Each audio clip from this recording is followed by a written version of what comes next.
Welcome, welcome, welcome. This is Squirtle Master Kenobi. I am bringing you a Pokemon Scarlet Nuzlocke. I've decided it would be fun to go ahead and bring back the Pokemon Mojo. It's been about a year since Scarlet, well, a little over a year since Scarlet came out, and it's 10 days until the Indigo Disc drops, so I figured let's do a little bit of a Nuzlocke, have some fun together, and see what happens.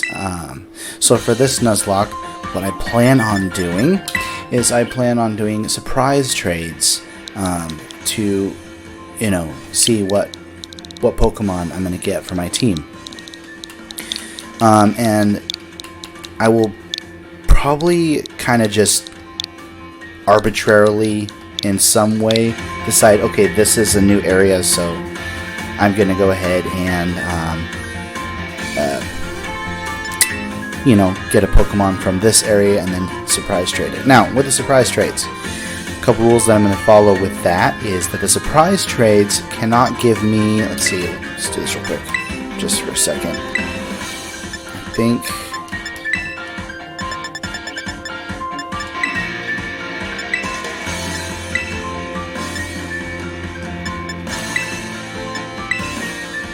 let's do that one. And then let's go ahead and give ourselves, well, I guess the hair color's probably fine. That's good. So I can't keep foreign Pokemon because I have to be able to nickname the Pokemon. And I am not going to keep any of the weird shinies that have been being traded around. Because I don't want to risk that, whatever happens, thing. Let's see, eyes. That's good for eyes, I think. Let's get green eyes. And the rest is fine. I'll go pretty vanilla. Alright. Let's go ahead and get this cutscene going through. So it's been a while since I've posted any videos, and a lot of my, Pokemon series haven't been finished, but I do hope to finish this one. I'm probably not going to do a lot of reading through the dialogue or anything like that. I'm probably going to skip a lot of it, so we can get right on to the challenge parts of catching the Pokemon and whatnot. So, question for chat, for anyone who wants to answer, what Pokemon are you most excited to return in Indigo Disc? For me, it's Squirtle, because obviously Squirtle's my favorite. Oh, it's going to want me to do that, so I'm going to put it on Turbo, so that it just automatically does it. I will say, this game did run like hot garbage, when it was first released, and to some degree it still does, but they have implemented a lot of fixes to where it does feel a lot smoother now, a year later. It should never have released that way, but it is what it is. Gotta do something really quickly.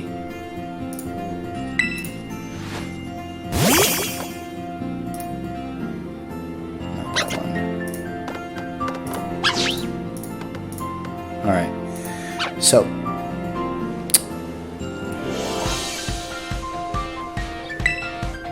See, I think actually, graphically speaking, as it's not the most amazing of graphics, I think for a Pokemon game they're actually really good.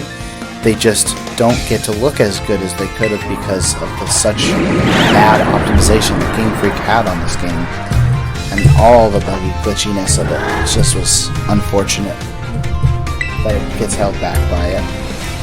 And of course, when the game first came out, there was all that issues with the Tear Raid servers too, so that's unfortunate. But when you look at the Pokemon, a lot of these Pokemon look so good. Magnemite really looks metal. You have zoom-in shots like that on Thread, which aren't great, but when he flies through the region right here, you see a lot of Pokemon, and they all look fantastic. See, those Wattrells look great. Those Tauros look really good.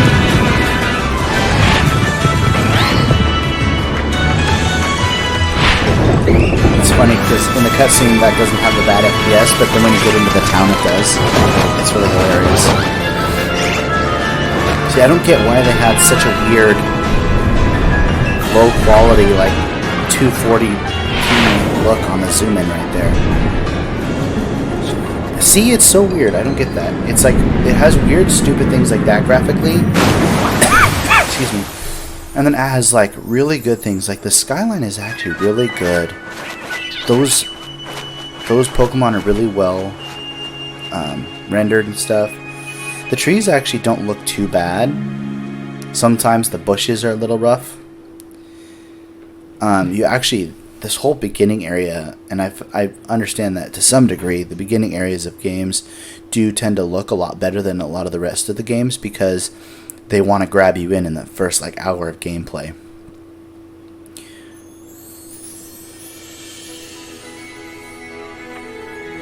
I'm thinking let's try to, for today's video, get up to the part where we find Koraidon and battle Arven. We'll end there. See how long it takes us to get to that point. It shouldn't take more than like 20-30 minutes.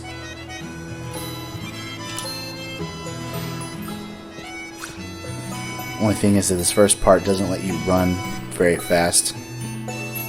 See, like the banister, the house, everything in the house looks really good. That potted plant, the couches, the TV, the size, like, of everything looks really, like, good. Your mom is a fine woman. Looks great. Like, one of the prettiest moms in the whole series. But then, you know, we have these weird things, like when you dash, it sputters and goes down to like 12 FPS. It's really stupid. And then you have the background people that walk around that don't have, like, are very choppy and stuff, and they're kicking their legs in the school and it's really choppy. It's like, I don't understand how there could be so many things about this game that, like, work really well and are really good, but then they, like, it's like they got lazy and just decided not to finish it or something. To me, those things don't make this game unplayable or necessarily even bad. It just, it's unfortunate that a game that's this good has so many things in it that bring down its quality for so many people and make it rough to play through. I think something that would go a long way to help this game is a vertical sync too. I notice there's lots of times where, like, if you notice the curtains in the background, they don't have a straight line down the curtain. You could see the pixelation when up. Same with the couch. You know, if they had a vertical sync that smoothed out all the edges from between model to map and things like that, then that would go a long way to help the graphics. It's really small things like that that, like, just make the game go from it's pretty good to, oh, it's great. Because I think the overall design of this game was really fantastic. The idea of the 3 storylines, the, you know, Koraidon, you getting legendary at the beginning and him being your ride Pokemon, that was essentially your HM method through the whole game, you know.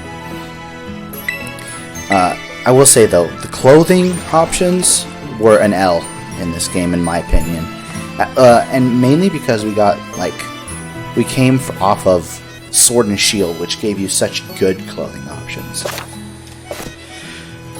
And it's kind of interesting because they've kind of not done so well in that, like, in a lot of the games. Like, when the game first did clothing options in X and Y, like, there weren't that many good options, and it was, like, just kind of starting out what you could do with it. And I think it was even, if I remember correctly, it was worse in Sun and Moon. Like, there was even less options. And then, when Sword and Shield came out, they, like, exploded all the clothing options, and they finally gave us, like, a good... Now, the only thing that was wrong with Sword and Shield is, yeah, there was a lot of options, but a lot of the options weren't not very, like, in my opinion, I didn't like a lot of them. So, like, I had very specific sets of clothes that I liked putting on my characters. And this isn't a fashion game, this is Pokemon, so it's like, who cares if that aspect of the game isn't perfect, as long as it's somewhat there. But I do think that them locking us into the just the 4 different and now 8 with the DLC different school uniforms was just kind of Why, Game Freak? I think they did a really good job with the 3 starters, too. I think as the baby forms them, they're all very cute. Personally, Fuecoco is my least favorite. I think he's cute as Fuecoco, but I really don't like... And I like Crocolore, but I really don't like Skeledirge. And I like Quaxly, and I like Quaxwell, and I like Quaquaval. The only thing I don't like about Quaquaval is that it does this stupid little 2-step the whole time while he's... Oh, it's already been 10 minutes of the recording. This part takes so long.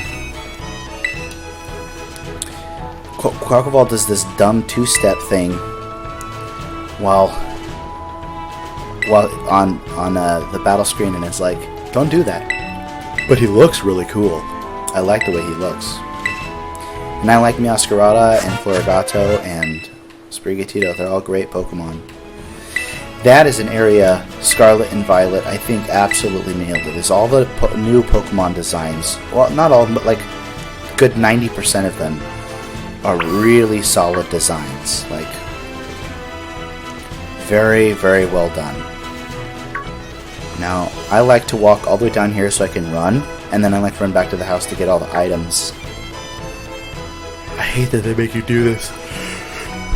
I wish that they designed it so that you could switch back and forth between walking and running. Like, I like that you don't have to hold down B to run like you used to, but like I wish it was kind of like in Soul Silver and Heart Gold, where you could just press, well, I think it was like Y or whatever, or X. No, not X. Whatever the button was. You press the button, and you didn't have to hold it, and it would just make the character go into auto run.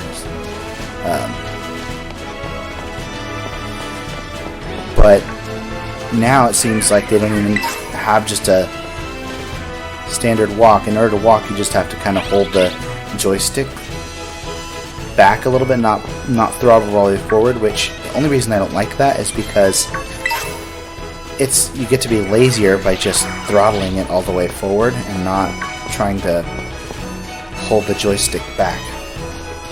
It's like, just give us like the ability to press like minus or something like that and just go back and forth between walk and run.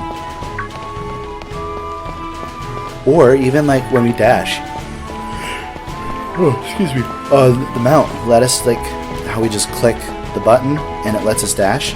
Let us do that like while we're running around. Let me just click the L button and go into walk mode and then click it again to go back into run mode. Like, that would be a good design fix.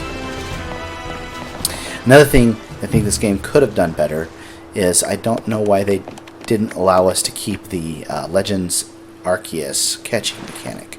Again, I don't think that's something that makes the game bad per se. I just think it would have made the game better if it was there. I kind of understand like the logic of they wanted to keep these games a little separate from the side games, and so the games like Let's Go Pikachu and Legends Arceus, they get the funky mechanic things that they get to play with. But these mainline game ones, they're intended to play more like a classic Pokemon Red, Pokemon Blue Pokemon game, and that's just fine. It would just be great if we could actually. Man, 14 minutes already. I think this is probably going to be a 40-minute episode because I think I got another just 15 minutes of gameplay before we finish the whole Arvind section.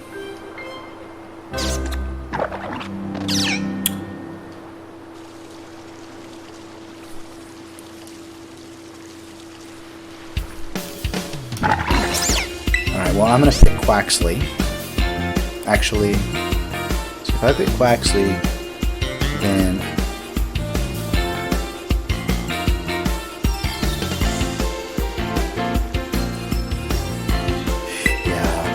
I'll pick Quaxly.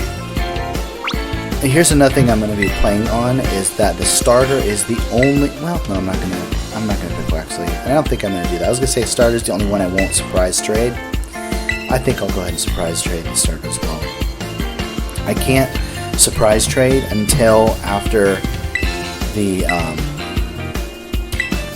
can't surprise trade until after the Arvid thing. So what I'm going to do is I'm trying to get to the Arvid thing, and I'm going to try to get down to the Pokemon Center and do that portion of the storyline, and then I'm going to try to surprise trade away the starter and get our first actual Pokemon for the run, and then that's where I'll try to leave off the game. I'm not going to probably do a layout change for the starter pick right here, because I think since I'm not keeping the starter, it's kind of pointless.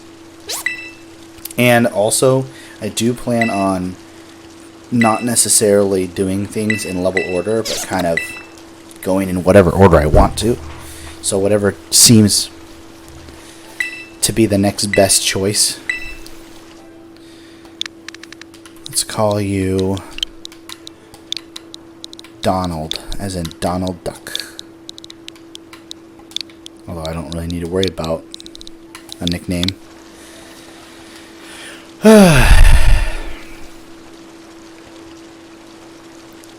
So, excuse me. So many different cutscenes. See, Quaxly's such a cute boy. Like, I was rewatching some like live streams from when the game first came out, and it's kind of frustrating because like everyone who live streamed basically everybody chose Fuecoco, and it's like he's not even the best one. I mean, he's cute, he's good, and he's technically is the best one for like if you're doing things in level order, because you got Bug Gym and Grass Gym first. But like, I don't think he was so good that everyone needed to choose him. Like, some people should choose Quaxly and Sprigatito. And unfortunately, I'm choosing Quaxly, but I'm not even going to use him in the playthrough because of what I'm doing. You know what suck is if I surprise traded away like a level 50 Pokemon, and then it just didn't obey me, and so then I just like couldn't do anything. That would suck.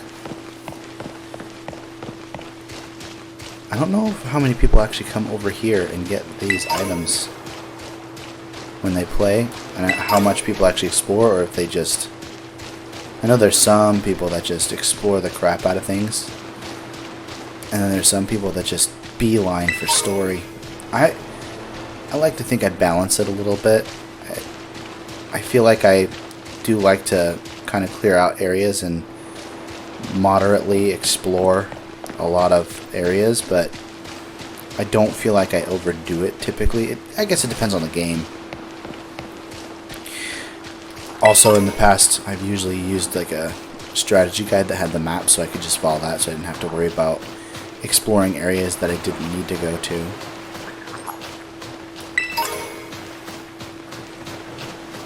Why is there no music right here? I forget.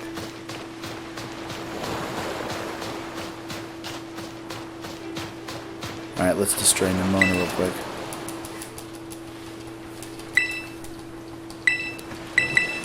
See, this is what I'm talking about. This beach actually is a relatively pretty little area, graphically speaking.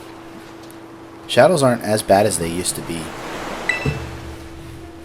I was looking at the games the other day. Oh, excuse me. And actually, the shadows are looking pretty solid.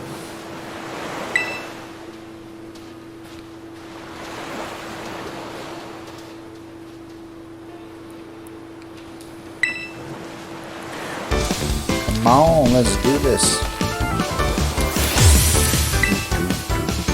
I love the music from this game. I think they did a good job.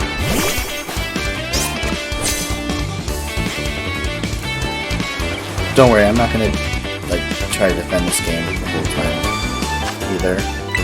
I'm gonna address issues that it has, and I'm going to praise things that are good about it. Like, hopefully we'll keep the conversation more on what I'm planning on doing next in the game. But sometimes you can't help but make a comment here and there about something. Like, I can see those bushes in the background being something that causes people grief, but the pine tree I thought looked really good. I don't think that the cliffs and mountains look any worse than most other games do. I mean, maybe relatively early PS3, late PS2 quality, but honestly, they don't look that much different, in my opinion, from the Breath of the Wild mountainsides.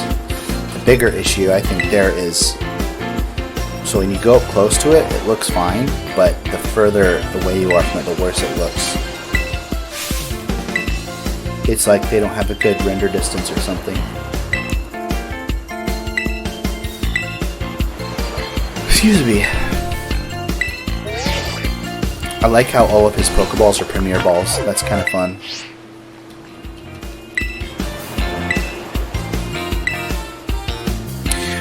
In another game playthrough I was doing all the class. I was kind of doing everything. Every time I beat a gym, I was going back to the school to kind of do the classes, because I never did that in my first playthrough. And I found out that if you do the classes kind of consistently like that, like you do 3 lessons and then you do a midterm, and the midterms give you small candies, like 5 of them. And there's like, what, 8 classes or something like that you can do that with, so it's like you get like 40 small candies. It's awesome. It's like, that actually alone is like enough for you to like kind of want to do those classes, because you get a lot of candies just by sitting there answering some questions. I got like 5 out of 5 on all the... Only one that I didn't get full marks on was the history, which I think is really funny, because history was always my worst subject in school too. Not because I don't like history, but because it just is one of the classes that, for my personality type and my brain, I have a harder time functioning in that style of the sit down and lecture and listen to the teacher talk. When history is delivered to me in the form of like a story or a movie or something, or like when they do the backstory history portions in film, for like a character, those are always some of the most interesting parts in a movie to me, because I actually do really like history. I like that the story of how things happened before and how they, like, you know, build into what is today. But like in a context of a history class where you have to like memorize all the dates and everything, and it just has never been as easy. It's never been as easy of a course for me to take as, like, say, math, where it's just, you know, 2 plus 2 is 4. I mean, yeah, even if when you get into the more complicated, you know, f of x is 1225 or whatever, you know, that still made more sense to my brain than trying to memorize it. I know it might sound funny to some of you guys, but that's just the way I am. So everybody's kind of different in that way. Some people find English and that kind of aspect of school to be the easiest part. Some people find science. Some people find the arts. Just kind of to each their own, you know. What is your, you know, what's your skills in life? How can you interact with the world around you? Now let's go get that Lechonk. Oh, we can also surprise trade the Lechonk away. Counting that as a free encounter, that will be separate from the route encounter, because you're sort of required to catch it. So, I mean, you are required to catch it as part of the catching tutorial, so they basically give you a free encounter. I count that as one of like the, what do you call that? It's 24 minutes past already? Wow. I consider it one of the static encounters. That's what I'm talking about. Like when you, it's like a legendary or something. It doesn't count for that route, but like how you can catch a Pokemon in Whirl Islands, but you could also catch Lugia, and Lugia doesn't count as your Whirl Islands encounter. So I think the Blades of Grass, like, even though they may not be what people wish they would have been, I still like them. I think they look cool.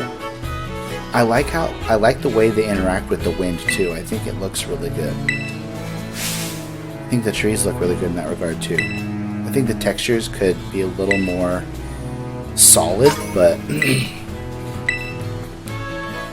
I mean, just in general, compared to what we've gotten, like, I don't think Legends Arceus necessarily looked any better than this did.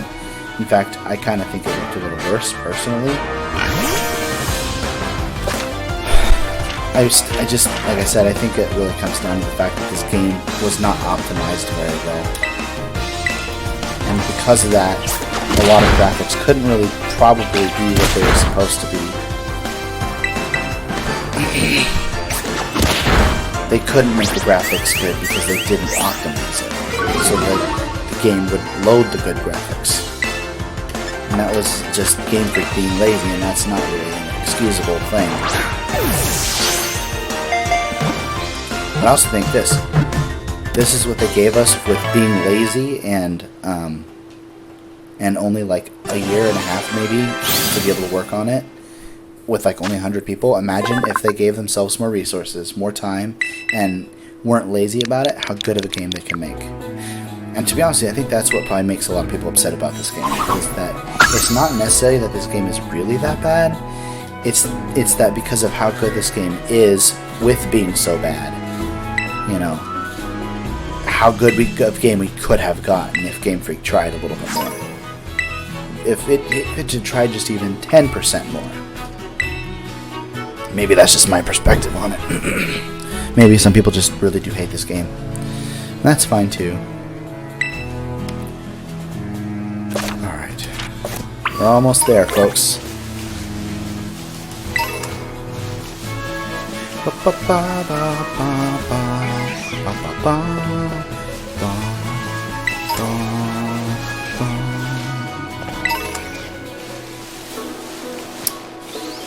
I love, to me, this open world aspect of the game where you just walk around and there's Pokémon there. I feel like this is the best it's felt in all of the games that have had overworld encounters. Because it feels very much like actually I'm running around in an actual world and not just a linearly created route. And I'm seeing wildlife. Like, to some degree, even in the wild area, in Sword and Shield, the wild area, as good as it is, as awesome as it was, it still, to some degree, feels very much like designed wild area. And to me, both this and Legends Arceus felt less like designed wild area and more just like the hillsides, the countrysides, the forest, you know, whatever it was they were, you know, this open ocean that looks like it just goes on forever all around the island of Paldea. Just, I feel like I'm actually somewhere in the world and not like a boxed, dimensional void space of game construction. That's just me. I do wish they did figure out a vertical sync though, because that's really rough with the buildings. I really like the sparkles of the water too, and the way the sun glares sometimes with your camera when you like look at it in certain angles. This is also a lot of stuff that Pokemon is trying for the first time that I don't think that they fully know how to do. And I think that the devs, not the people who are doing the work, but the devs who are developing and coming up with ideas, I think they needed to figure out what the strategies, better strategies to implement some of this stuff. Of course, when it's run by Junichi Masuda, who says comments like, "Oh, all the kids these days just have their phones and their faces in their phones and their tablets, so I don't need to make a good game." I mean, we're kind of destined to not probably get a really good game anytime soon because of that, but oh well. It is what it is. Alright, we're just about to hit the 30-minute mark. I'm just now getting to the ride-in porch. So, let's, did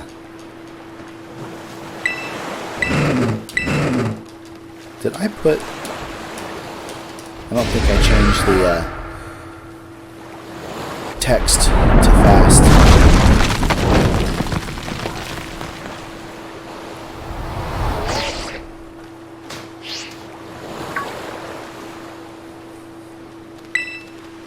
I think of all the Pokemon games too, personally, this one's had the most replayability to me. Like, I really enjoy playing new playthroughs of this game all the time.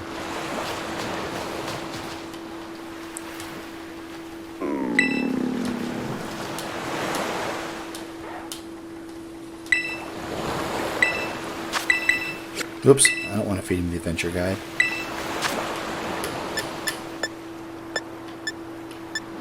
Sandwich.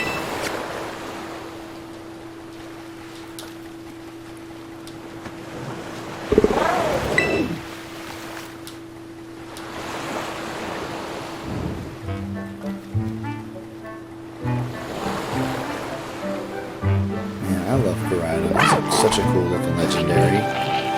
The only bit about Koraidon that I don't like, I think that tire on his chest is just so goofy. If they got rid of that, he'd be such a cool looking Pokemon.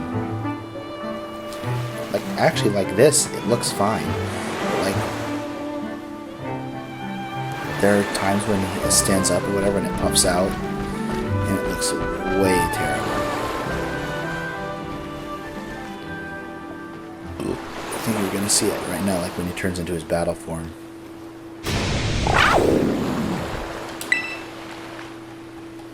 I noticed a lot of streamers did Violet over Scarlet too. I wonder why that is. More people liked Mirada. I'm so sick.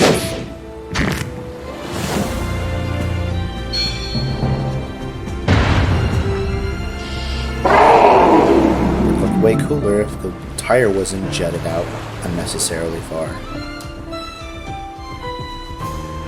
That's just my opinion.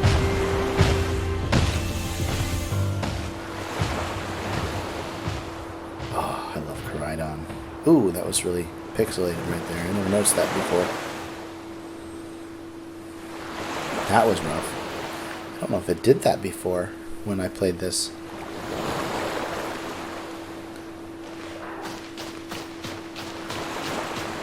Curious too sometimes,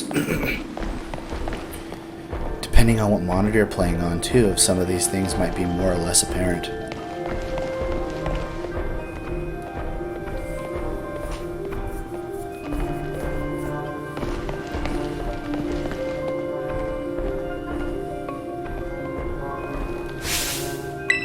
Did I catch the Lechonk?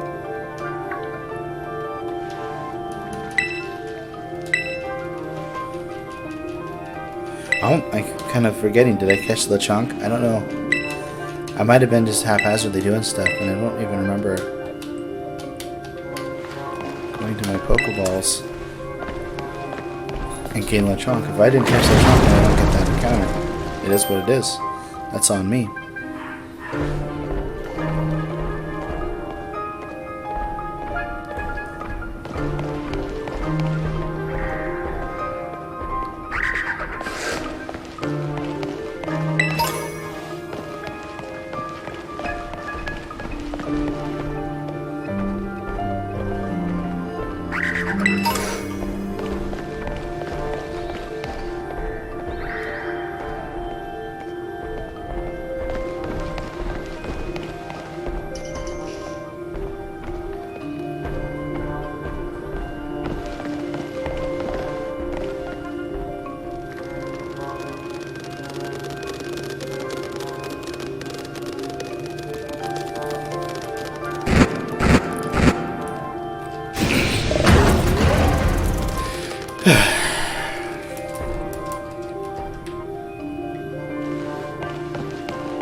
This item over here.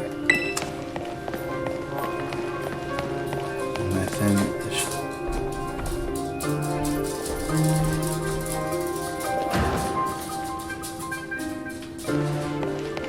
should be about the end of it.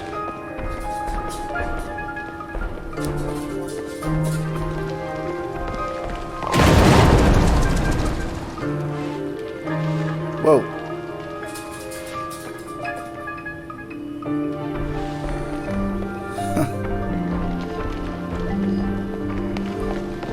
Just needs to function better is all.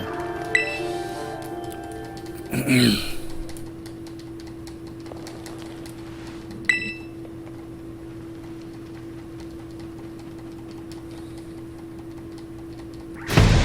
how pretty Houndoom looks.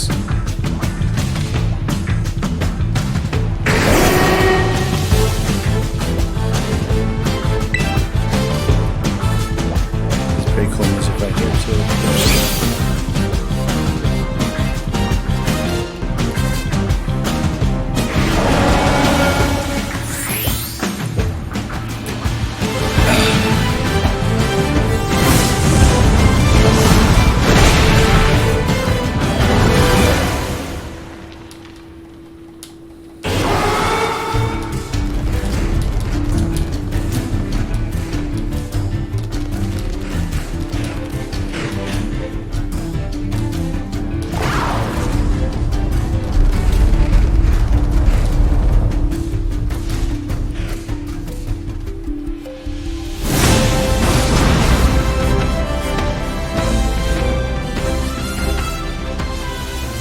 Music.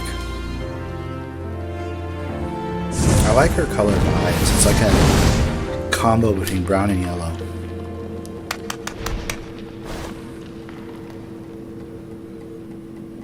It's interesting that they would give a clap sound effect, but they still want to voice acting. Kind of... It's weird. I don't know why, but it feels weird.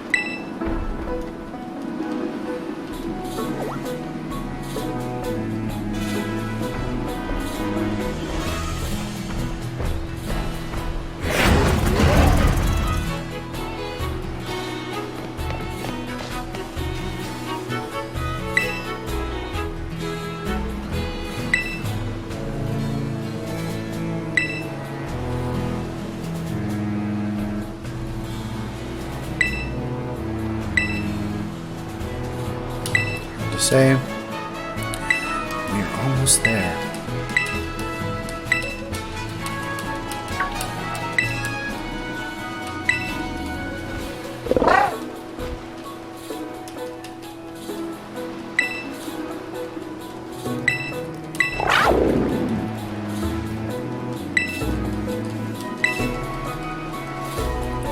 I feel like it shouldn't have taken me almost 40 minutes to get to this point.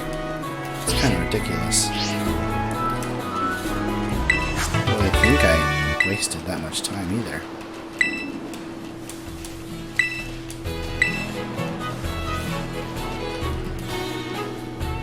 This would be an interesting one to speed run because I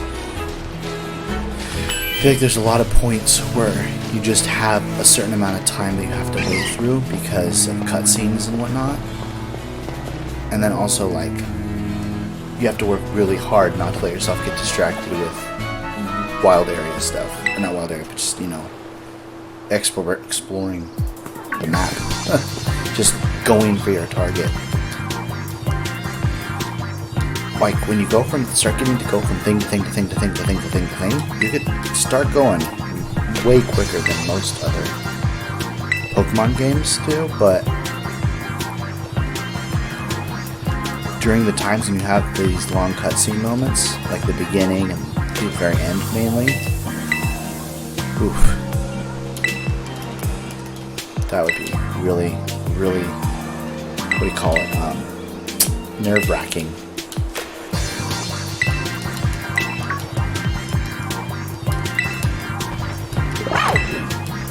Agios.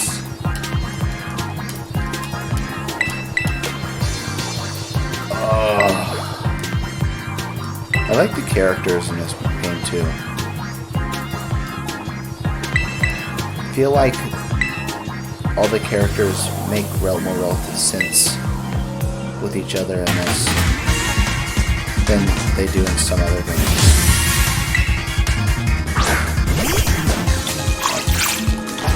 Your friends in X and Y, it's like that group of people doesn't make any sense at all. Ooh, nice.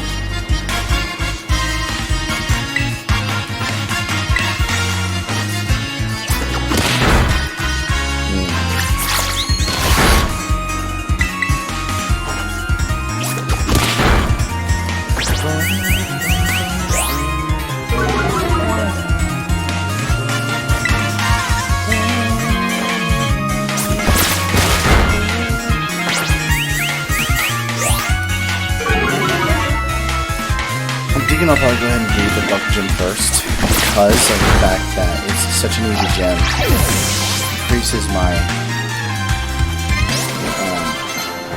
catch cap right away. I did catch the Lechonk. Okay. Forgot to check on that. Alright, we're almost there. Just like one more bit of story and then I get to run over to the Pokemon Center, do that little thing, and then I can surprise trade. Those shouldn't take very long at all.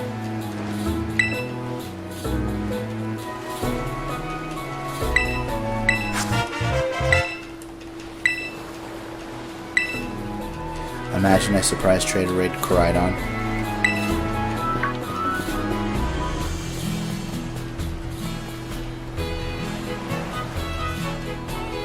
Dude, that'd be one happy person.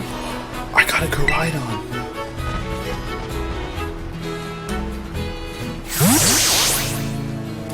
I believe there was a glitch that allowed you to trade your Koraidon. And it would just make another Koraidon for you. Because you can't get rid of the one. You can't get rid of it. So it's the game would just glitch out and make another one even though you had traded one away. So it would basically just duplicate it. Kind of like Pokemon Red and Blue glitch. That's the funny part. People complain about all these glitches and weird things that happen in this game. This has been a thing since 1995 with Pokemon. There were so many glitches and bugs and things in Pokemon Red and Blue. It's of course, when you have a game that's so much of a higher caliber than Red and Blue, you're going to obviously end up getting more bugs and glitches. It's just the nature of Game Freak not taking the time and using the proper resources to properly optimize their games and make them actually whole, ready games ready for the shelf. I mean, every Pokemon game has come with its share of glitches and hiccups and stuff. Some more than less, that's for sure. That's for sure. We shouldn't be surprised by this, is all I'm saying.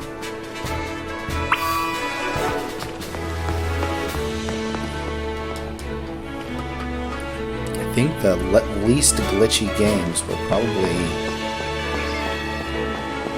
I mean, there was some really bad buffer FPS problems in... There's some really bad buffer and FPS problems and things in Sword and Shield with the wild area and when you get online and stuff. Very bad. I can say that there's a lot of issues with the boxes where they don't take forever to load in all the Pokemon that you've captured anymore, which is really nice. Because that was something that was really terrible when this game first came out. It was you'd open your boxes up and it would take an hour for the box to load up all the Pokemon that were in it. And it was why is it taking so long?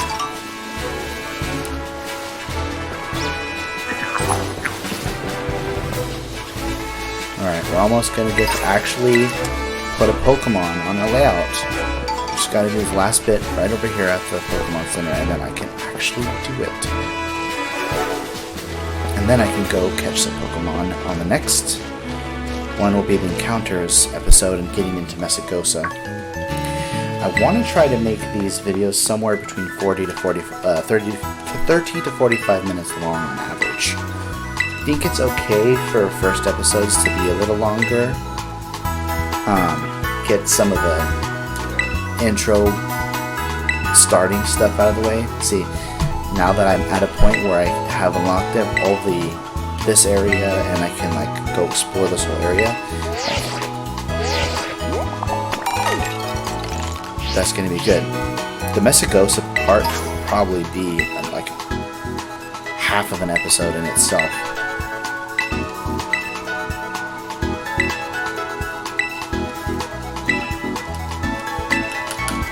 Yes, I know this. Alright, so let's do this.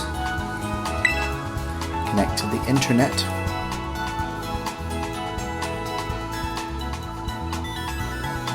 It's actually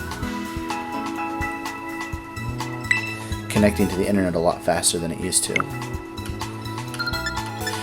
Alright, boxes. Let's put Donald in the box. Move. Because for some reason you can't surprise trade from your party, even if you have more than one Pokemon in your party. I think that's really odd. Alright, trade it.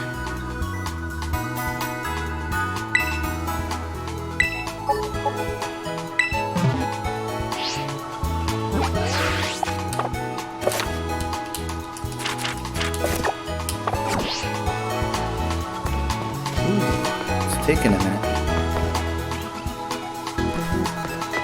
Oop, there is a drug-addled moment.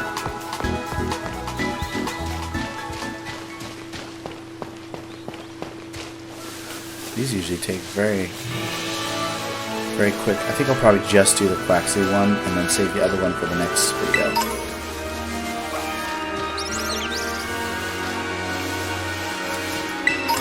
Nobody surprise trading right now? Jeez.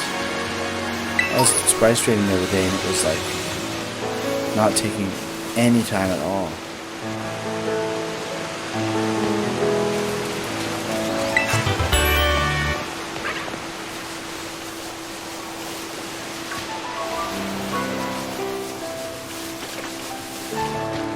Go ahead and go catch a Pokemon and poke it back. Oh, there we go. Let's see what we get.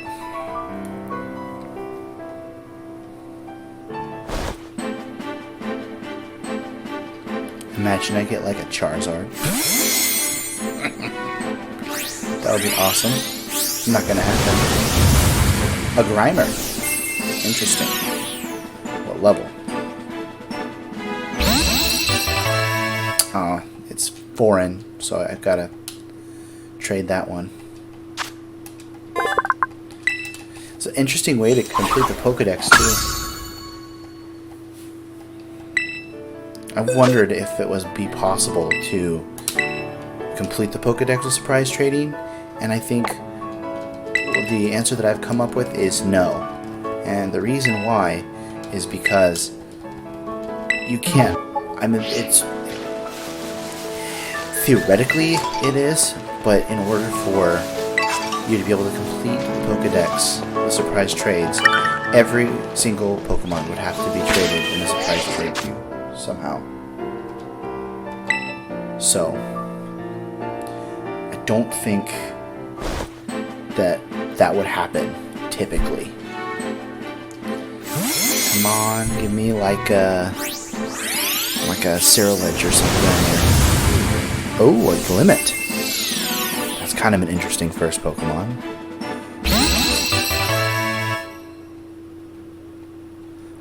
I'll take it. I don't think I've ever used this Pokemon. Rock Poison. See what kind of nature and level and everything it has, and then we'll probably go ahead and let's go ahead and do the Lechonk as well. That won't take long. Ooh, it's level 35. This is gonna be rough.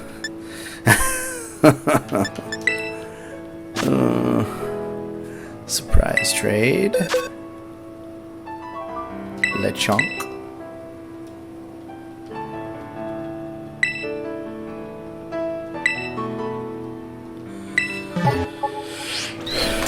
Oh shoot. Well, I guess this is my counter that I can use.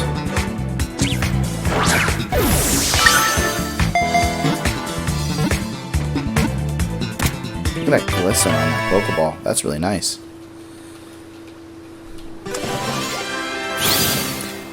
This be my... Yeah, this would be my area. This is an area. Almost. Okay, can you stop, please?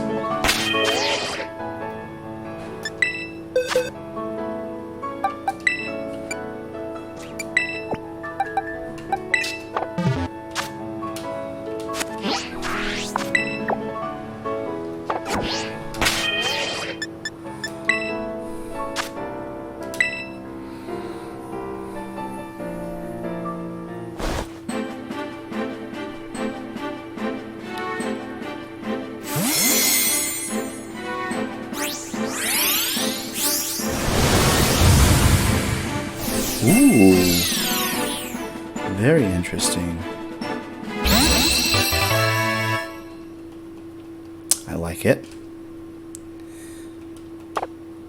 Alright.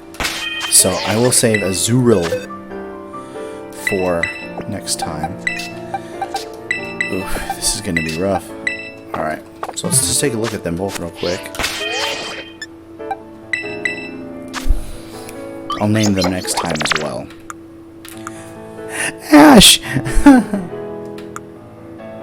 Venom Shock, Paracham, Toxic Mud, Shot, Toxic Debris, scatters poison spikes at the feet of the opposing team when the Pokemon takes damage from physical moves. Ooh, it's up and special. That's nice.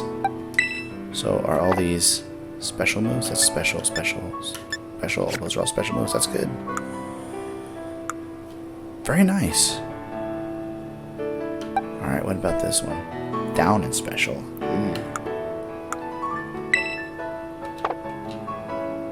He's got physical moves anyway, so. Boost the Pokemon speed stat in the range, so I gotta give it Rain Dance at some point. That'll be good. Alright. Well, that is where we will leave off. Thank you so much for watching, and I will see you guys in the next video.